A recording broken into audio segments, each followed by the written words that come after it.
High court ಆದೇಶದಲ್ಲಿ ದೋಷವಿದೆ. Supreme court ಆರೋಪಿ ಎಷ್ಟೇ ದೊಡ್ಡವರಿದ್ದರೂ ಅವರು ಕಾನೂನಿಗಿಂತ ದೊಡ್ಡವರಲ್ಲ. ಯಾರೇ ಆಗಿರಲಿ, ಕಾನೂನಿನ ಮುಂದೆ ಯಾರೂ ದೊಡ್ಡವರಲ್ಲ, ಯಾರೂ ಚಿಕ್ಕವರಲ್ಲ. ಕಾನೂನಿನ ದೃಷ್ಟಿಯಲ್ಲಿ ಎಲ್ಲರೂ ಒಂದೇ. ಆರೋಪಿಗಳಿಗೆ 5 ಸ್ಟಾರ್ ಟ್ರೀಟ್ಮೆಂಟ್ ನೀಡಲಾಗಿದೆ.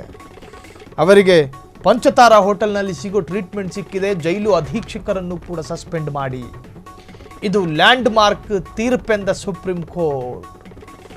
ನೋಡಿ, ಐತಿಹಾಸಿಕ ತೀರ್ಪು ಇದು. ಹೈಕೋರ್ಟ್ ಆದೇಶದಲ್ಲಿ ದೋಷ ಇದೆ, ಅವರಿಗೆ ಜಾಮೀನು ಕೊಡೋದಕ್ಕೆ ಬರೋದಿಲ್ಲ.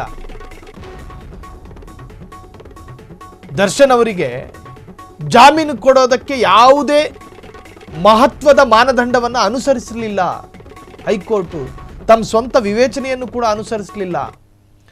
ಜೊತೆಗೆ ಆತನಿಗೆ ಜೈಲಲ್ಲಿ 5 ಸ್ಟಾರ್ ಟ್ರೀಟ್ಮೆಂಟ್ ಕೊಡಲಾಗಿದೆ. ಆಡಂಬರ ಸ್ವಾಗತವನ್ನು ಕೋರಲಾಗಿದೆ. ಆತನಿಗೆ ದೊಡ್ಡ ದೊಡ್ಡ ನಟೋರಿಯಸ್ ಕನ್ನಿಂಗ್ ಕಿಲ್ಲರ್ಗಳ ಜೊತೆ ಆತನನ್ನು ಒಂದು ತರಹದಲ್ಲಿ ರಾಜಾತಿಥ್ಯವನ್ನು ನೀಡಲಾಗಿದೆ. ಸೊ ಹಾಗಾಗಿ ಜಾಮೀನು ರದ್ದಾಗೋದು ಮಾತ್ರ ಅಲ್ಲ, ಆ ಕಾರಾಗೃಹದಲ್ಲಿ ರಾಜಾತಿಥ್ಯಕ್ಕೆ ಕಾರಣ ಆಗಿರತಕ್ಕಂಥ ಜೈಲು ಅಧೀಕ್ಷಕನನ್ನು ಇಮಿಡಿಯೇಟ್ ಸಸ್ಪೆಂಡ್ ಮಾಡ್ತು ಇವತ್ತು. ಇದು ಲ್ಯಾಂಡ್ ಮಾರ್ಕ್ ಅಂತ ಹೇಳಿ ಪ್ರತ್ಯೇಕ ಅತಿ ಸಂಬೋಧನೆ ಮಾಡಿದೆ ಸುಪ್ರೀಂ ಕೋರ್ಟ್. ಹೈಕೋರ್ಟ್ ಆದೇಶದಲ್ಲಿ ದೋಷ ಇದೆ ಅಂತ ಹೇಳಿತು. ದರ್ಶನ್ ಕೂಡಲೇ ಶರಣಾಗಬೇಕು, ಸುಪ್ರೀಂ ಕೋರ್ಟ್ ಕಟ್ಟಾಜ್ಞೆ ಇದು. ದರ್ಶನ್ ಕೂಡಲೇ ಶರಣಾಗಬೇಕು, ಕಣ್ಣ ಮುಚ್ಚಾಲೆ ಆಟ ಆಡಂಗಿಲ್ಲ. ಜಾಮೀನು ರದ್ದು ಮಾಡಿ ಸುಪ್ರೀಂ ಕೋರ್ಟ್ ಆದೇಶ.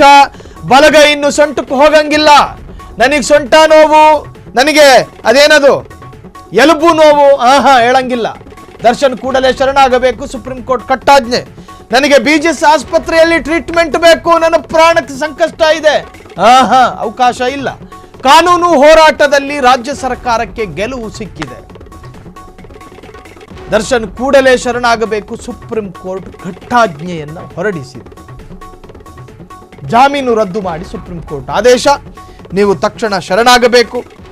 ಅದು ಇದು ನೆಪ ಹೇಳಕೊಂಡು ಡಾಕ್ಟರ್ ಸರ್ಟಿಫಿಕೇಟ್ ಮಾಡ್ಕೊಂಡು ಮೆಡಿಕಲ್ ರಿಪೋರ್ಟ್ನ ತೋರಿಸಿ ಕಣ್ಣ ಮುಚ್ಚಾಲೆ ಆಟ ಆಡಂಗಿಲ್ಲ. ಬಂಧನ ಮಾಡಬೇಕು ಅಂಥೇಳಿ ಪೊಲೀಸರಿಗೆ, ನೀವು ಶರಣಾಗಬೇಕು ಅಂತ ಹೇಳಿ ದರ್ಶನಿಗೆ. ಎರಡು ಆರೋಗ್ಯಕರವಾದಂಥ ಆದೇಶ. ಬಂಧನ ಮಾಡದೇ ಇದ್ದರೆ ಪೊಲೀಸರಿಗೆ, ಶರಣಾಗದೇ ಇದ್ದರೆ ದರ್ಶನಿಗೆ, ಇಬ್ಬರಿಗೂ ಸಂಕಷ್ಟಗಳಿದ್ದಾವೆ. ಹಾಗಾಗಿ ಸುಪ್ರೀಂ ಕೋರ್ಟ್ನ ಆದೇಶದ ಪ್ರತಿಯಲ್ಲಿ ವೆರಿ ಕ್ಲಿಯರ್ ಆಗಿರುತ್ತೆ. ನಿನಗೆ ಜಾಮೀನಿತ್ತು, ಹಾಗಾಗಿ ಹೊರಗೆ ತಿರುಗಾಡ್ತಾ ಇದ್ದೆ, ಈಗ ಜಾಮೀನು ರದ್ದಾಗಿದೆ, ನಿನ್ನನ್ನು ಬಂಧನ ಮಾಡಬೇಕು ಅಂಥೇಳಿ ಪೊಲೀಸರು ಮನೆ ಹೋಗ್ತಾರೆ.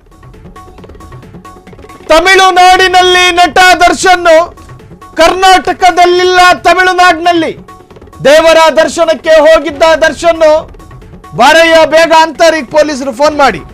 ಅಲ್ಲಿಂದಲೇ ಬಂಧನ ಮಾಡಿ ಕರೆತರಲು ಪೊಲೀಸರು ಪ್ಲಾನ್ ಮಾಡ್ಕೊಂಡಿದ್ದಾರೆ. ದರ್ಶನ್ ತಮಿಳುನಾಡಿನಿಂದ ಸೀದಾ ಮನೆಗೆ ಹೋಗೋದಿಲ್ಲ, ಪರಪ್ಪನ ಅಗ್ರಹಾರಕ್ಕೆ ಹೋಗ್ತಾರೋ ಏನೋ, ದರ್ಶನ್ರನ್ನ ಬಳ್ಳಾರಿ ಜೈಲಿಗೆ ಹಾಕ್ತಾರೋ ಏನೋ ಚರ್ಚೆಗಳಾಗ್ತಾ ಇದೆ. ತಮಿಳುನಾಡಿನಲ್ಲಿ ನಟ ದರ್ಶನ್ ಇದ್ದಾರೆ. ಯಾಕೆ ಹೋದ್ರು ತಮಿಳುನಾಡಿಗೆ ಅಂದ್ರೆ ದೇವರ ದರ್ಶನಕ್ಕೆ. ದರ್ಶನ ಪಡ್ಕೊಂಡ್ರು ದೇವರು, ಅಲ್ಲಿಂದಲೇ ಬಂಧನ ಮಾಡಿ ಕರೆತರೋದಕ್ಕೂ ಕೂಡ ಈಗ ಪ್ಲಾನ್ ಆಗ್ತಾ ಇದೆ. ಕೋರ್ಟ್ ಕಟ್ಟಾಜ್ಞೆ ಇದೆ, ಬಂಧನ ಮಾಡಬೇಕು ಅಂತ ಹೇಳಿ. ಆತ ಇದ್ದ ಜಾಗದಿಂದ ಎಳ್ಕೊಂಡು ಬರ್ಬೇಕಾಗಿ ಬರುತ್ತೆ ಶರಣಾಗತಿ ಆಗದೇ ಇದ್ರೆ. ಆತನ ಪಾಸ್ಪೋರ್ಟ್ ಮೇಲೆ ಇಮಿಗ್ರೇಷನ್ ಕಣ್ಗಳು ಕೂಡ ಇರ್ತವೆ, ಡಿಪಾರ್ಟ್ಮೆಂಟ್ ಕಣ್ಗಾವಲಲ್ಲೇ ಇರುತ್ತೆ. ಆತ ಇನ್ನು ವಿದೇಶಕ್ಕೆ ತಪ್ಪಿಸ್ಕೊಂಡು ಹೋಗೋದಕ್ಕೂ ಆಗಲ್ಲ, ಅಷ್ಟು ಧೈರ್ಯ ಕೂಡ ಇರೋದಿಲ್ಲ, ಆ ಧೈರ್ಯ ಕೂಡ ಬರೋದಿಲ್ಲ. ಸೊ ಪೊಲೀಸರು ಈಗ ಕರ್ನಾಟಕಕ್ಕೆ ರೀಚ್ ಆದ ನಂತರ ರಿಲ್ಯಾಕ್ಸ್ ಆಗಿ ಅರೆಸ್ಟ್ ಮಾಡೋಣ ಅಂತ ಯೋಚನೆ ಮಾಡೋದಕ್ಕೆ ಹೋಗಲ್ಲ, ಒತ್ತಡಗಳಿರ್ತಾವೆ.